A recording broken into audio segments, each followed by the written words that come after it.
Hello dear students, welcome in sense and study.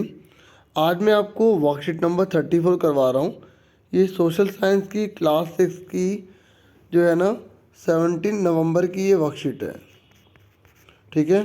और ये जो वर्कशीट है इसमें जो टॉपिक है वो टाइप ऑफ गवर्नमेंट है। उसी चैप्टर को हम आज कंटिन्यू करेंगे आगे। पहले मैं आपको बता दूँ कि आपको करना क्या है। आपको केवल एक ही क्वेश्चन है जो नोट करना है, इसका आंसर आपको लास्ट वीडियो में मिल जाएगा। और जो बच्चे समझना चाहते हैं वो शुरू से जुड़े रहें, जिन्हें आंसर चाहिए वीडियो को आगे कर लें। As you have read in the previous worksheet that rules have to be draft for the people in any country so as to live in harmony। ये कह रहा है, हमने पिछली वर्कशीट में पढ़ा था कि रूल्स इसीलिए बनाए जाते हैं, ड्राफ्ट किए जाते हैं ताकि उस कंट्री के सभी जो पीपल है ना वो हारमनी से रह सकें, भाईचारे से रह सकें।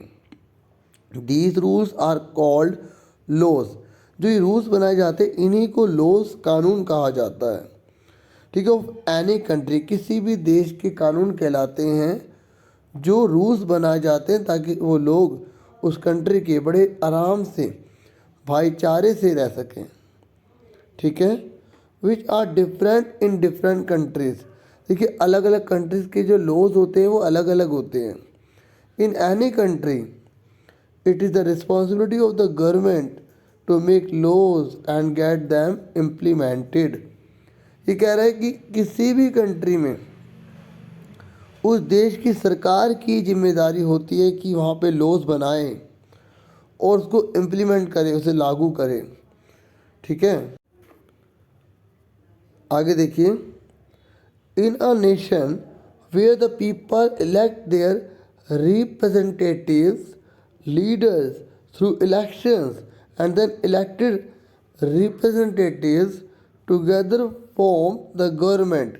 ये कह रहा है कि किसी भी राष्ट्र के अंदर पीपल अगर चुनते हैं अपने रिप्रेजेंटेटिव्स को, लीडर्स को, जैसे आपके पेरेंट्स आपके इलाके से किसी व्यक्ति को चुन रहे हैं ना जो चुनाव में खड़े हुए हैं, तो ऐसे लोग जिन्हें जनता चुन रही है, हम चुन रहे हैं इलेक्शन के थ्रू, मतलब चुनाव के थ्रू, तो अगर ये जीत जाते हैं, मतलब इलेक्टेड रिप्रेजेंटेटिव्स बन जाते हैं, तो ये गवर्नमेंट बना लेते हैं। और ऐसी गवर्नमेंट जो बनती है ना उसे ही डेमोक्रेटिक गवर्नमेंट कहते हैं। समझ में आ गया यहाँ तक?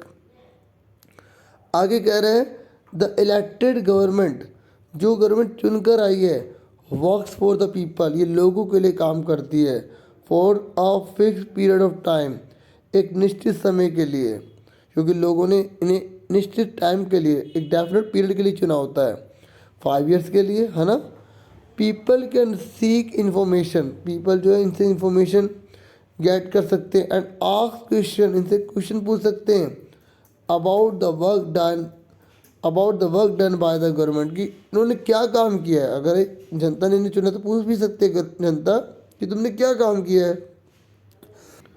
उसके बाद आगे देखिए, टू परफॉर्म दिस फंक्शंस, इन फंक्शंस को करने के लिए the government has some authority to form of power. इन सारे फंक्शन को करने के लिए गवर्नमेंट के पास अथॉरिटी होती है, राइट होता है उस काम को करने का।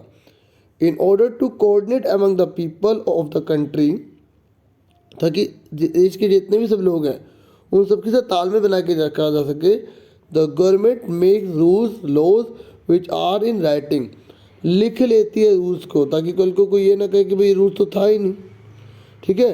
These laws apply equally to all people, ये लॉज सभी पर बराबर रूप से लगाए जाते हैं।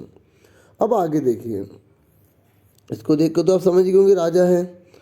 इन अ कंट्री, किसी देश में, where the government is not elected jointly by the people, एक ऐसी कंट्री जहाँ पर जो गवर्नमेंट चुनी जाती है वो लोगों द्वारा नहीं चुनी जाती। The right to make all the decision in form of government lies with only one person called the king oblique queen. ये कह रहा ऐसे देश में जहाँ पर सारे के सारे जो गवर्नमेंट बनती है ना उसमें सारे के सारे जो रूल्स हैं, डिसीजन है, वो वहाँ पे एक पर्सन लेता है, चाहे वो राजा हो या रानी हो।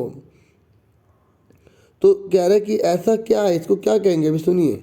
The king oblique queen choose the next king queen, और ये क्या करते हैं, ये अपने आप ही नेक्स्ट राजा या रानी किसको बनाना है ये अपने आप खुद ही चुनते हैं। From amongst his son and daughter, अपने बेटों या बेटी उसमें से चुनते हैं, बेटियों में से चुनते हैं। और by any person of his own free will, और ये किसी और पर्सन को भी चुन लेते हैं जो उनकी इच्छा हो, विल हो, विल मतलब यहाँ पे इच्छा है, ठीक है।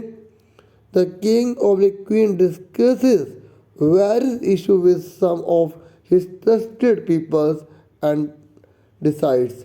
ये कह रहे हैं कि ये जो राजा और रानी होते हैं ना, ये डिस्कस भी केवल उन्हीं लोगों से करते हैं जिन पर ये बहुत ज़्यादा भरोसा करते हैं, ठीक है, उन्हीं से ये डिस्कस करते हैं, ये आम लोगों से कभी सलाह नहीं लेते हैं। The king queen also has the right, जो किंग और जो क्वीन है ना, इनके पास राइट है to make and enforce law.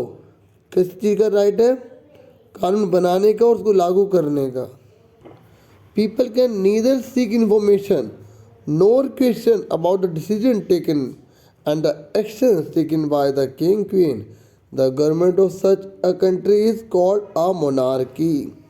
ये कह रहा है कि ऐसी कंट्री के अंदर लोग ना तो उनसे इंफॉर्मेशन ले सकते हैं, ना उनसे क्वेश्चन पूछ सकते हैं, ठीक है, अब वो कोई भी एक्शन ले ले सब उन्हीं की मर्जी चलेगी।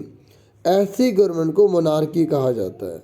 अब देखिए क्वेश्चन है, ये कह रहा है which government would you prefer in your country. आप कौन सी गवर्नमेंट प्रिफर करोगे, डेमोक्रेटिक गवर्नमेंट प्रिफर करोगे या मोनार्की प्रिफर करोगे। और ये कह रहे जो भी आप पसंद कर रहे हैं ना, आपको कोई 2 रीज़न बताने हैं।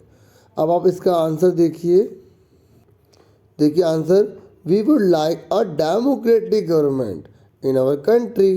इसे पूछा था ना आप किसको प्रिफर करोगे, तो हम जो डेमोक्रेटिक गवर्नमेंट को लाइक करेंगे, ठीक है, because of the following 2 reason. इसे बोला था 2 रीज़न बताइए, तो 2 रीज़न है। पहला, the elected government works for the people for a fix period of time.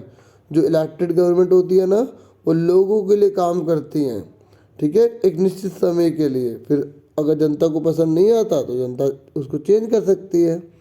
दूसरा है, people can seek information and ask question about the work done by the government. और सबसे बड़ी बात पता है क्या है इसकी, इसलिए मुझे अच्छी लगती है क्योंकि लोग इससे इंफॉर्मेशन गेट कर सकते हैं, क्वेश्चन पूछ सकते हैं कि आपने क्या काम करा, वादे तो बहुत करे थे, क्या आपने से पूरा करा, इस तरीके से। तो पूरा का पूरा मैंने आपको समझा दिया ना। उम्मीद करता हूँ वीडियो आपके लिए काफ़ी वैल्यूबल रही होगी। आपसे फिर मिलेंगे एक नेक्स्ट वीडियो में। वीडियो को लाइक जरूर किया करो, चैनल को सब्सक्राइब जरूर करो, अभी तक आपने नहीं किया शेयर भी करो। Thank you for watching and listening carefully. Take care yourself dear students.